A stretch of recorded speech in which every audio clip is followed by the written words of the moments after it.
BJP വിരുദ്ധത അങ്ങനെയൊന്നും അവസാനിപ്പിക്കാൻ ഉദ്ദേശമില്ലെന്ന് മുൻ ഇന്ത്യൻ ക്രിക്കറ്റ് താരം വീരേന്ദർ സെവാഗ് പ്രഖ്യാപിച്ചിരിക്കുന്നു. നരേന്ദ്രമോദി മികച്ച പ്രധാനമന്ത്രിയാണെന്ന് പറഞ്ഞ സെവാഗിന് അത് തിരുത്തി പറയാൻ വേണ്ടി വന്നത് വെറും 2 വർഷമാണ്. നരേന്ദ്രമോദിയുടെ തട്ടിപ്പുകൾ തിരിച്ചറിഞ്ഞ സെവാഗ് അതെല്ലാം ജനങ്ങളുടെ കണ്ണിൽ പൊടിയിടാനുള്ള വിദ്യകളാണെന്ന് വിളിച്ചു പറയുകയും ചെയ്തിരിക്കുന്നു. ഹരിയാന തെരഞ്ഞെടുപ്പിലും BJPക്കും മോദിക്കുമെതിരെ ശക്തമായ പ്രചരണവുമായി സെവാഗ് കോൺഗ്രസ് ക്യാമ്പിൽ സജീവമാണ്. പരസ്യ പ്രചരണം അവസാനിപ്പിക്കുന്നതിന് തൊട്ടു മുൻപ് കോൺഗ്രസ് സ്ഥാനാർത്ഥിക്കായി വോട്ട് തേടി സെവാഗ് ദില്ലിയിൽ നിന്നും ഹരിയാനയിലെത്തി. ആയിരങ്ങളാണ് ഇന്ത്യൻ ക്രിക്കറ്റിന്റെ സ്വന്തം വീരുവിനെ കാണാൻ തടിച്ചുകൂടിയത്. ഹരിയാനയിലെ തോശാം മണ്ഡലത്തിലെ കോൺഗ്രസ് സ്ഥാനാർത്ഥി അനിരുദ്ധ് ചൗധരിക്കായി സെവാഗ് വേദിയിൽ നേരിട്ടെത്തി വോട്ട് ചോദിക്കുകയും മികച്ചൊരു പ്രസംഗം കൂടി നടത്തിയിട്ടാണ് വേദി വിട്ടുപോയത്.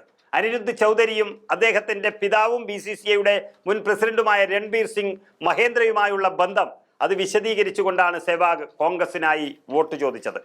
കോൺഗ്രസ് സ്ഥാനാർത്ഥി അനിരുദ്ധ് ചൗധരിയെ മൂത്ത സഹോദരനായാണ് കാണുന്നതെന്നും സെവാഗ് പറയുന്നു.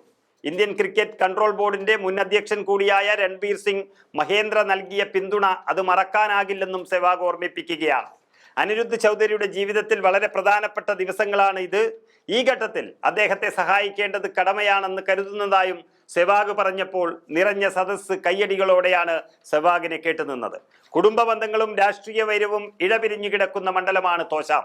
4 തവണ ഹരിയാന മുഖ്യമന്ത്രിയായിരുന്ന ബൻസിലാലിന്റെ ചെറുമകൻ കൂടിയാണ് 48-കാരനായ അനിരുദ്ധ് ചൗധരി.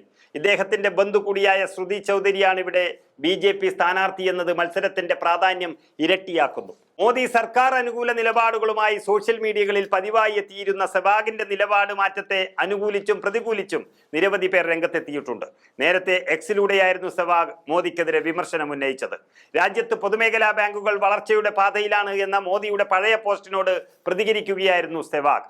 മോദിയുടെ പോസ്റ്റ് വിശ്വസിച്ച് പൊതുമേഖലാ ബാങ്കുകളുടെ ഓഹരി വാങ്ങി വഞ്ചിതനായ തന്റെ ജീവനക്കാരന്റെ അനുഭവം പങ്കുവെച്ചുകൊണ്ട് മോദിയുടെ വാക്കുകൾ വിശ്വസിക്കരുത് എന്നുവരെ സെവാഗ് പറഞ്ഞിരിക്കുന്നു. ഭൂമി വിറ്റ് കിട്ടിയ 1 കോടിയിൽ നിന്ന് 80 ലക്ഷം രൂപ മോദി പറഞ്ഞ 3 പൊതുമേഖലാ ബാങ്കുകളിൽ നിക്ഷേപിച്ച മോദി ഭക്തൻ കൂടിയായ തന്റെ ജീവനക്കാരന്റെ ഓഹരികളെല്ലാം ദിനം പ്രതി കൂപ്പുകുത്തുകയാണെന്ന് സെവാഗ് പോസ്റ്റിൽ വ്യക്തമാക്കുന്നു. ഇതിനെതിരെ BJPക്കുള്ളിൽ നിന്ന് സെവാഗിനെതിരെ വ്യാപകമായ വിമർശനം ഉയർന്നു വന്നു. എന്തായാലും കോൺഗ്രസ് സ്ഥാനാർത്ഥിക്ക് വേണ്ടി വോട്ട് തേടിയെത്തി കിടിലൻ പ്രസംഗം കാഴ്ചവെച്ച സെവാഗിന്റെ വീഡിയോ സമൂഹ മാധ്യമങ്ങളിൽ വൈറലായിരിക്കുകയാണ്. ആ വീഡിയോ നമുക്കും കണ്ടു നോക്കാം.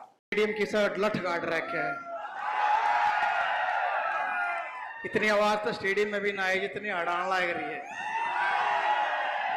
बस उम्मीद है करूँ की आवाज अनिरुद्ध चौधरी तक भी पहुंचेगी और अनिरुद्ध चौधरी ने आप लेकर जाओगे विधानसभा, चंडीगढ़ बैठाओगे.